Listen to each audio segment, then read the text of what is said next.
Good morning, Anne. Good morning, James. And good morning, everybody. Hopefully, as always, you are all having a wonderful weekend, a wonderful week, whenever it is that you are listening. So here we are, Anne, another Vibe Sunday podcast episode. Yes. Happy to begin? I am, yes. Brilliant. Well, where would you like to start this morning? I'd like to start with a run that we did yesterday at Tatton Park. Yes. Some of us did the 5K, some of us did the 10K. We did, yes. And we were trying to beat our times from last year. Yeah.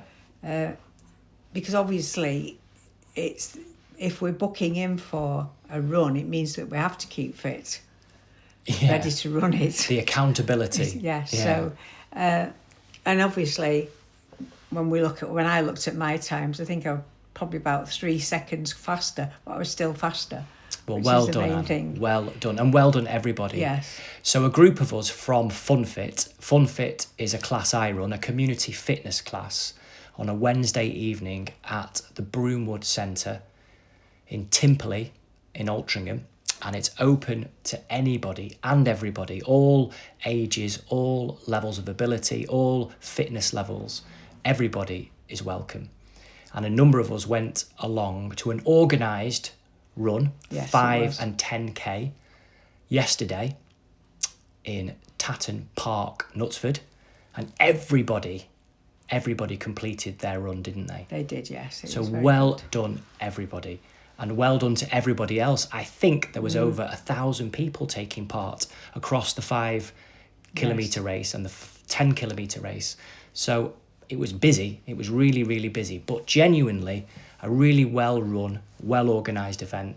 It's feel good.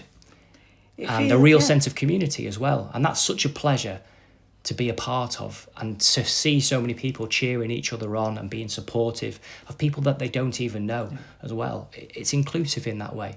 Yes. It's life-affirming. Because people are waiting even for the last one coming. Yeah. No, they don't all go home, which I think is lovely. Yes. Because it's very easy when you're cold, you're freezing, for you to just go and get in your car and go And it home. Was cold yesterday morning, wasn't it? Yes, it was cold. Yeah. But people stayed and cheered you on. They did, yes. As we were running, and people, obviously some people run past you, and they say to you, "Come on, you can do it." Yeah. And that's really nice. Yeah. Because It gives you that little bit of energy, doesn't yes. it? It spurs you on. But that's how the world should be, isn't it? Yeah. It should be people spurring each other on. Absolutely, yes. Even when they're overtaking you. Yeah, encouragement, yes. Support, yes. Even though you feel like saying, "Can you put me on your back, please?" and take me the rest of the way. Absolutely, I agree, Anne. And thank you to a number of people that specifically came down to support us as well. Yes. And were there at the start and the finish line yes. to clap everybody and cheer everybody over. And dogs. And dogs as well, absolutely. The most important, the dogs. Yeah. Absolutely. So thank you to everybody. We had families, we had friends, yes. all ages, all fitness abilities, and especially the fun fitters. Well done, gang. Yes. You did really, really well. Yes, really well done. So that brings me to the things that I'm finding difficult at the moment. Okay. And it is to do with community. Yes. And feelings. Okay. And particularly feelings, I think, at the moment, is because of what's happening worldwide. I know there's a concentration on what's happening in the Middle East and what's happening with the Epstein files. Okay. But that overflows into many, many areas all over the world where it's happening that are not talked about. Yeah. But my main one, because it's part of my experience, is the Middle East war. Okay. And the Ukraine war, which has slipped into the background, which is what's bothering me at the moment, is the Middle East war is taking over the Ukraine one. So I don't want people to become desensitised to other areas where this thing's happening. Yeah. So my feeling with the Middle East is that I was a child during the Second World War. Yes. And I do find this very difficult, because when you've been in a war itself, yes, and you hear a doodle bomb, in one instance is a doodle bomb, is that whoever's with you stops. Now, you don't know, as a child, you don't know why that person's stopping. They might be stopping to tell you something or to talk to you, but they don't talk to you. You see they have fear. You feel the fear. They say nothing. Yeah. And maybe that's wrong because you never get an explanation, and you feel the fear. Then you hear the noise, and then the noise stops, and then you hear the noise of wherever it's landed. Yeah. And you just hear the adult go like that. That's a feeling that stays with you. Relief. But you're not relieved because nobody's told you what's happening. So the child doesn't know. As a child, you don't know. Excuse me.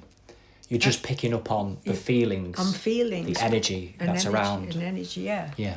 So that's sometimes worse than knowing. The unknown. The unknown, because it's the unknown.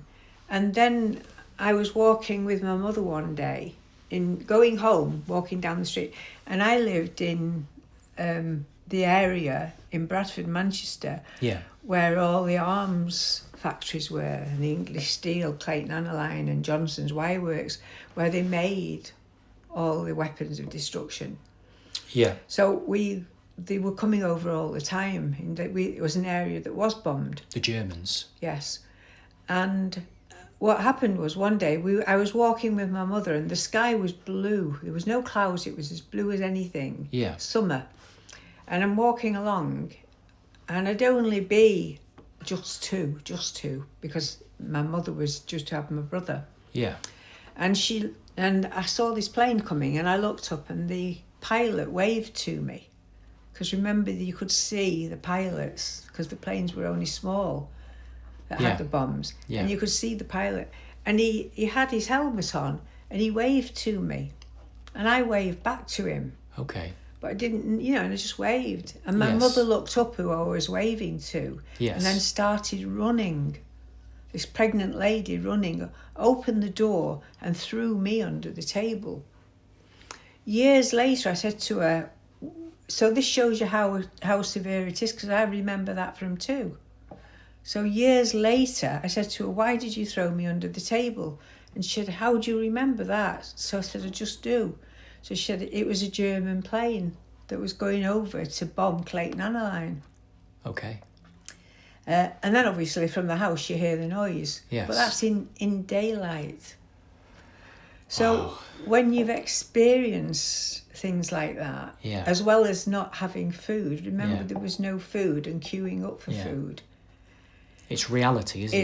It's me. It's real life. It's real to me now. Yeah, it's real. Yeah. I can see that. And I'm sure you all listening can feel it. So it's feelings. I would love people to start going into feelings and coming out of their heads, because everybody's talking about things, but we're not actually feeling the situation. Absolutely. I agree with you, Anne. A sense of apathy. Yes. About discussing details or talking points. Yes. Sometimes with passion, sometimes it's necessary, but we need conscience. I agree with you. We need feelings. We need humanity. Yes, we need to put ourselves in their shoes, don't we? We're not putting ourselves, and this is in everyday life as well, we're not putting ourselves in somebody else's shoes to try to understand. Empathy, compassion. Yes. Humanity. And they're very important. It's very, very important feelings, because without them, there is nothing. No. We do become desensitised. Yeah. So I'd like to look at the media, because we didn't have the media that they have now during the war. No. We weren't bombarded by Facebook and TikTok and all the other things. No social media, no internet. No. No digital press. So you had print.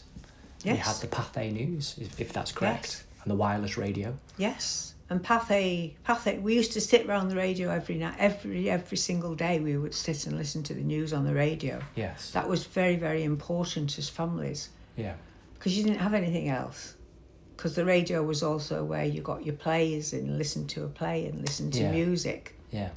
And comedies. Yeah. So We've spoken about the power of the radio, haven't we? And it is. And a tremendous force for good. or a potential tremendous force absolutely. for good. Even like we're talking now. It's very intimate, isn't it? And it personal. Is. I hope you all feel that listening this morning as well. Yeah. A sense of closeness and intimacy, yeah. a sincerity, a warmth. So I think we have too much information now, because it's not, unfortunately, we live in, and we probably always have done, but not quite as bad. We live in a world at the moment that is corrupt and untruthful. Yes. And that's my worry, is that people don't know truth from fiction anymore, so they're stopping that feeling. Yeah. But I think we've got to bring the feeling back. I agree.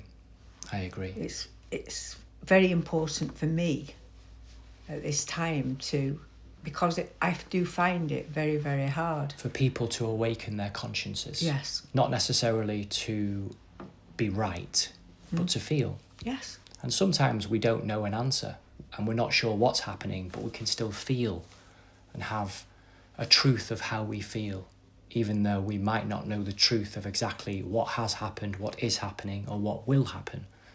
But we know how we feel, and that gives us a truth, a subjective truth, a human truth.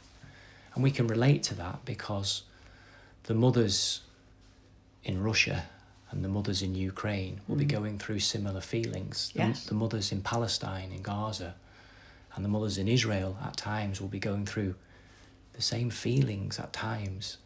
Yes. And the mothers in Iran, and the mothers in Qatar and Saudi Arabia at certain places and bases at this time are having similar feelings.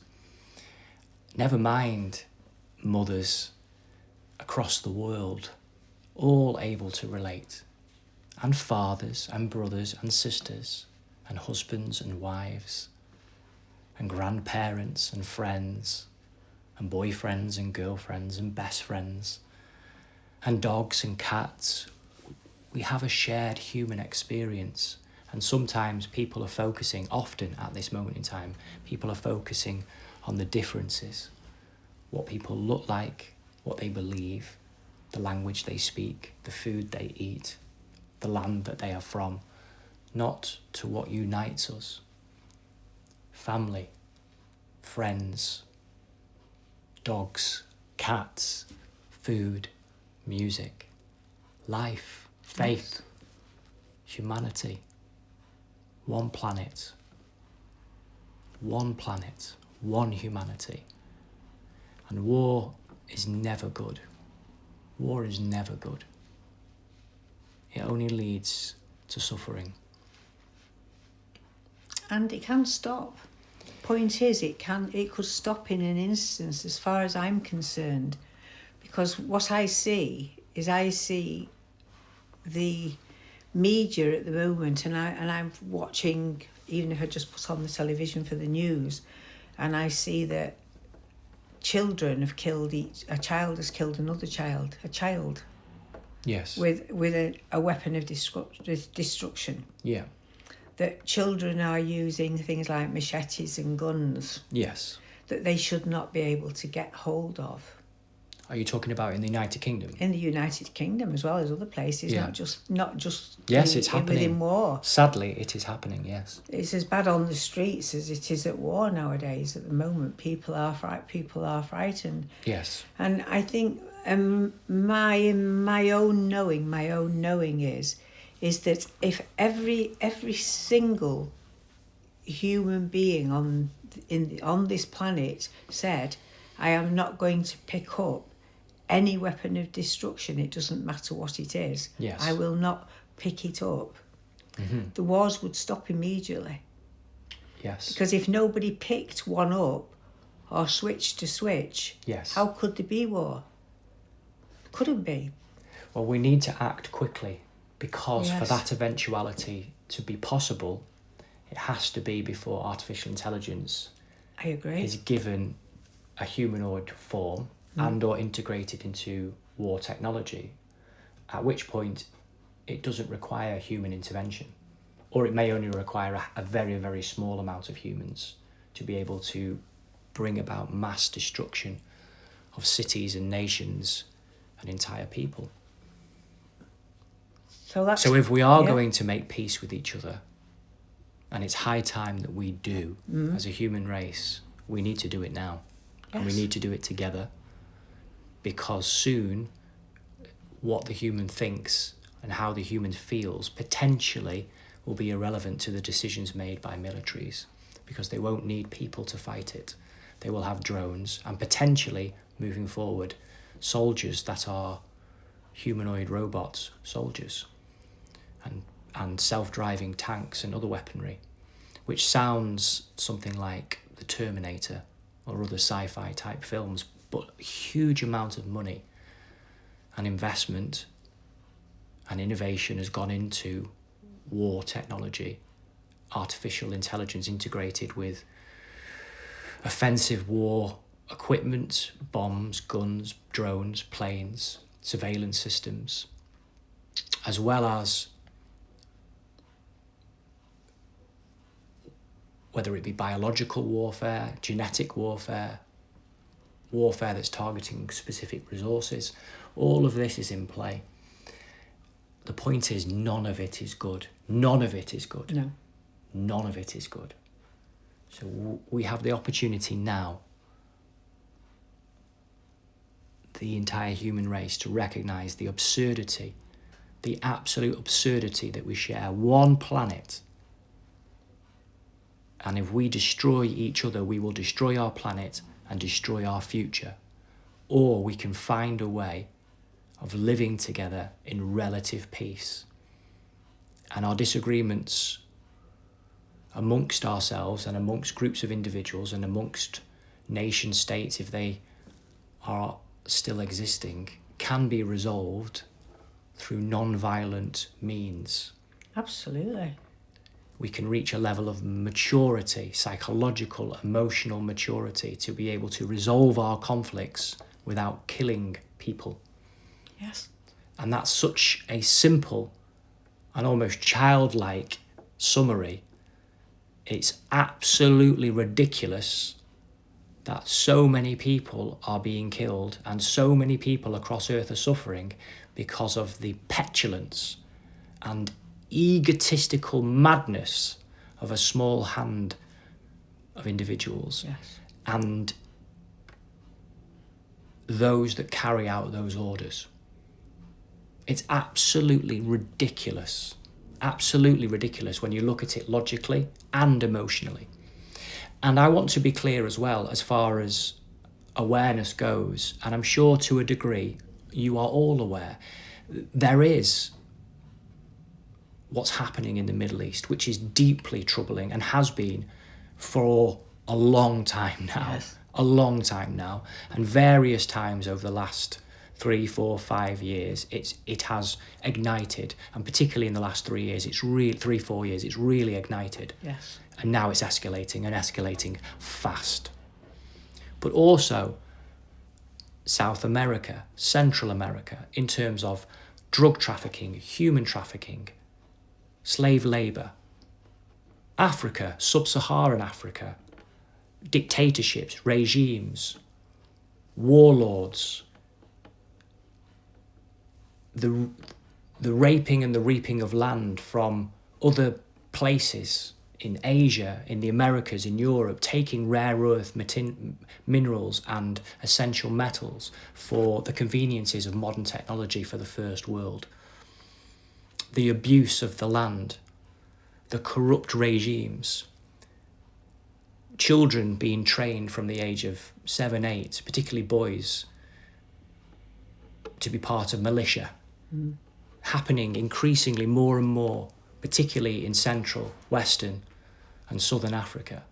The spread of extremist ideologies across the Middle East, across Central, Western Africa, where child brides and young girls are married off to fully grown men, where the genitalia of a female is not her own, all the way up to the absolute white-collar corruption of billionaires, which links to the files you were talking about before, which has been going on for a long, long time now. Yes. It has. The corruption, the insidious wickedness It's not isolated one area. It touches every area, from the rich to the poor, relatively speaking, from the developing to the developed, across this world. So this is a once and for all opportunity. Yes, it is. We are either going to mutually destroy ourselves, humanity, and our earth. Not only that, the kingdoms of all the animals, all the foliage, all the plants, all the trees, or we are going to find a resolution of peace sooner or later. The question is, at what cost? So when are we, the human race, going to recognise that we do not want this, and we are prepared to do something about this, and we are going to choose another way? Yes. And it's absolutely, absolutely heartbreaking. Yes. And it has been for so long now. This has been rumbling on for thousands and thousands and thousands of years on Earth. Thousands of years. And has intensified now to where the human race could take itself into a global conflict that could destroy the planet, destroy humanity, and destroy all the species on Earth by destroying the atmosphere of Earth. It is absolutely nonsensical in every single way. Yeah. When my dad came back from the war, I was 7 because he was stationed in Israel. Well, it wasn't Israel then, in Jerusalem. Palestine.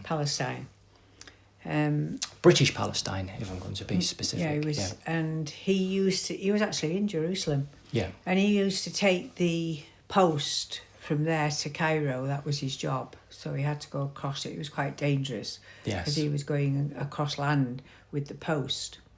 And when he came home, which wasn't, obviously I was nearly 8 when he came home. And I'd never seen him. And he said to me, when he took his, I can still see him now, taking his cap off and taking his duffel bag off at the back of him. And he slung it on the floor. He still had his uniform on. And he said, never again will I leave these shores. Never again will I fight for any country. Yes. If politicians wish to make war, let them go into a field and fight it out amongst each other. Right. And I've always remembered those words and he never did. He never left these shores. He never went abroad, never went on holiday. He always stayed in this country. Yeah. But what my feeling is now, and when you're listening to you talking, James, is my deep feeling is my dad went to war for the greater good.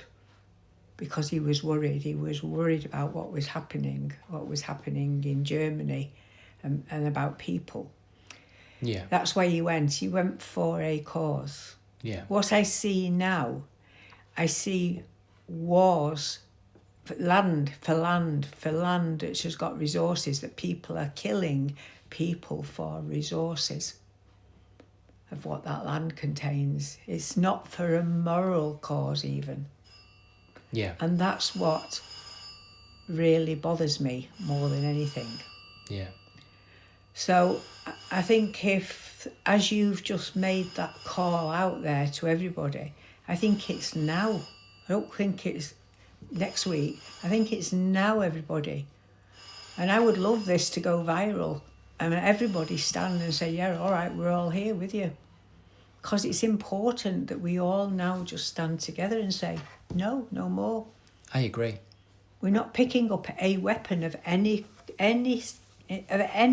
whether it's a knife, no matter what it is.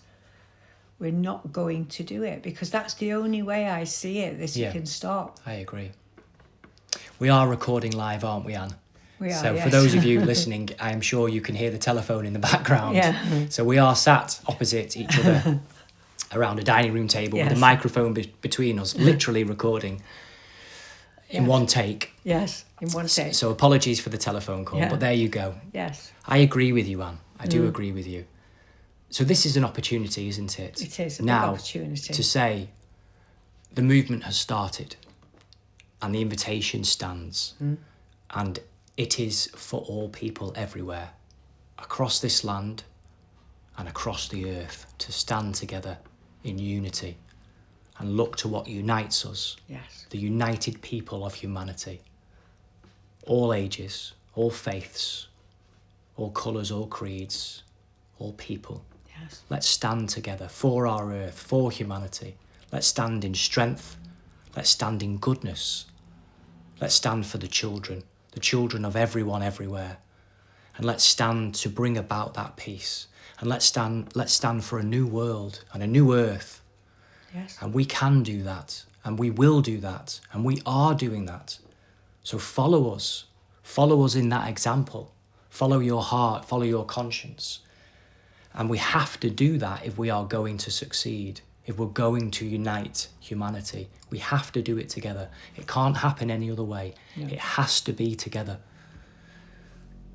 And can I say before we finish that all resources upon this earth are to be shared, not to be fought over, to be shared. So as we all stand together, let us know that anything that is of use to another country or another person, we share it. We don't have to fight over it. Well, I agree with you, Anne, in essence, I do. Well, this is the opening of the opportunity for the new world, yes. for the new order, in which equal opportunity yes. and the brotherhood of humanity can be the new paradigm yes. moving forwards. But we're going to have to stand up in strength to get there. We are. Because of the corruption, the lies, the wickedness and the evil. Yes. It's got to go, and it will go. And there is a force strong enough to remove it. Yes. And to unlock that force, it's going to require humanity to open our hearts and stand together and have faith. Yes. Have an unwavering, unmovable faith. Faith that moves mountains. Yes. Faith that moves planets. Faith that moves universes. That's how powerful a united humanity is. Yes. That's how powerful you are listening. And also when people rightly often feel dejected, disheartened, and I hope you don't feel that this morning, but I'm sure you do feel concerned. I'm sure that you do, because you are sensitive, caring, kind, compassionate individuals. Yes. Of course you are concerned, and of course you are troubled, because you are human beings, beautiful and sensitive, intelligent. We can push back and we can fight back in goodness, yes. in song, in dance, in colour, with cakes, with story, in strength, in laughter, in comedy, through sport, through community, through choirs, through delicious scones and birthday cake, Anne, through flowers, through the animals. We can recognise every day that goodness is fighting back, and we can give it strength and support it in every way. I agree. So face this world on the up and draw strength, power and passion from your life and share that with the world, because we need it now. We all need it now. We need each of you and I, Anne, and us all together, yes. you all listening, to shine and shine bright. To be a beacon of hope and strength, of care and compassion, to change our world together and give other people the permission to change our world together, to bring hope and faith to the fore and to ignite goodness across our world. We can do it. There is no what can we do. There's so much we can do, and we are doing, and we will continue to do. Yes, we can, and yes, we are. So let's go, everybody. Let's go and change our world for the better, and let's stand together. One final thing, Anne, before we finish. It has been, and still is, your birthday weekend. And on behalf of everybody listening, and many, many, many others, I'd like to wish you many, many happy birthday returns. Thank you very much. For being the wisest, most wonderful human being ever, and for having such a positive and important impact on my life and countless others. You really, really are an absolute treasure. Thank you. I've said it before, I'll say it again. I could not respect you more. You really are cherished, Anne, And you make such a difference in my life. And I see firsthand the difference that you make in other people's lives. Thank you. So I hope that you feel that you truly are cherished. And I could not love and respect you more, Anne. So thank you for being you. I hope you've had a wonderful birthday weekend. Well done on beating your 5K time. Right. What an inspiration you are. A true inspiration. Yes. And I'm sure you all listening, you agree as well. Yes. And we can all learn from you.